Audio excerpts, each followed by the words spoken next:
baik, di video kali ini saya akan membahas tentang kritik sastra anak.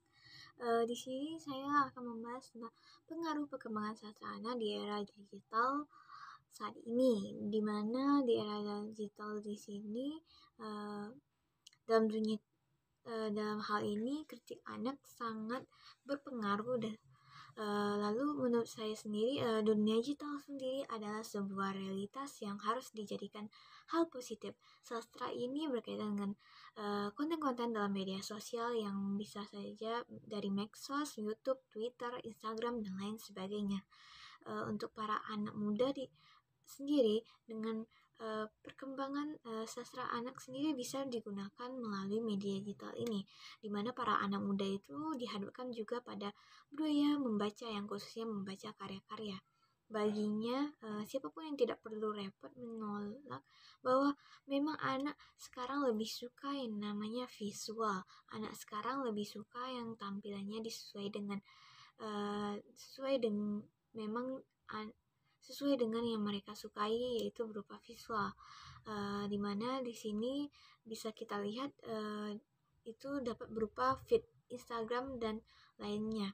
Karena itu mempelajari bagaimana karakter anak dibentuk oleh media sosial media itu sangatlah penting.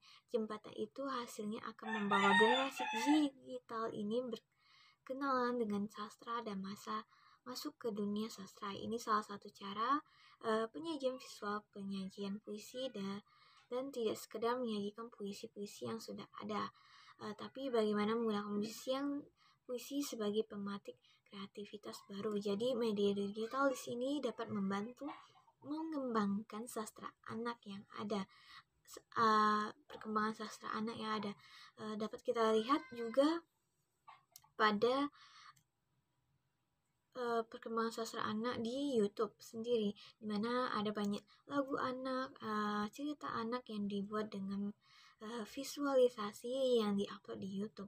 Bukan hanya di YouTube saja, juga saat ini merambah ke dunia yang disebut dengan aplikasi TikTok, di mana di situ juga mulai adanya sastra anak yang berkembang di sana.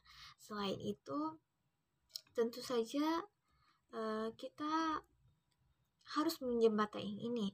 Sastra anak sendiri merupakan ungkapan perasaan dari seorang anak yang dituangkan ke dalam bentuk tulisan, yang dimana oleh anak-anak itu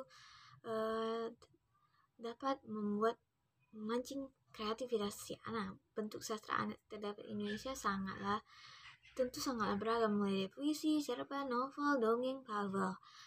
Perkembangan sastra anak yang ada di era digital ini, kita tentunya harus tetap menyaring setiap sastra anak yang ada. Kita harus melihat apakah di dalamnya itu terdapat seksualitas atau kekerasan atau dengki.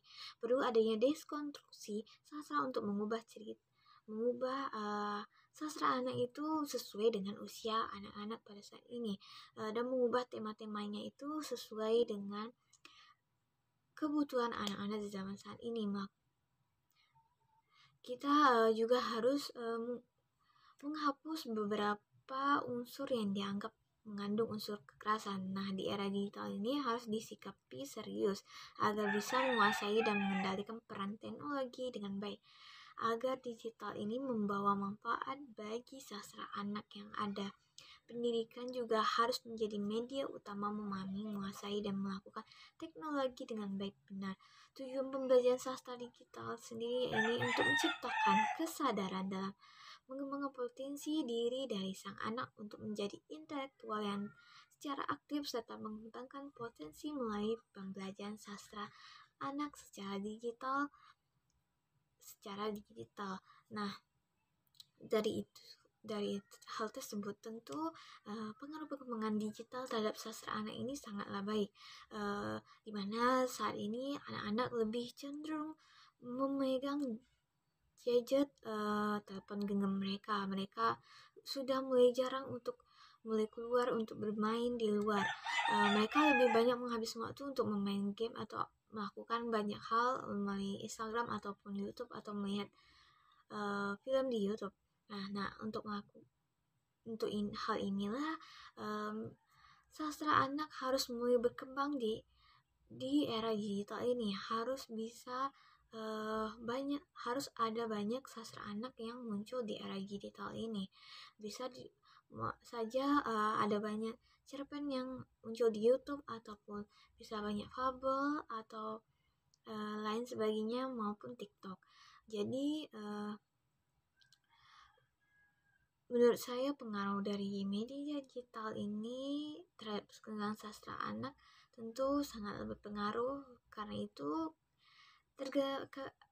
kembali lagi kepada diri orang tua dan pendidik agar dapat memanage dan menjembatani agar sastra anak ini bermanfaat bagi sang anak sendiri. Demikian yang dapat saya sampaikan, lebih dan kurang saya mohon maaf. Wabillahi taufiq hidayah. Wassalamualaikum warahmatullahi wabarakatuh.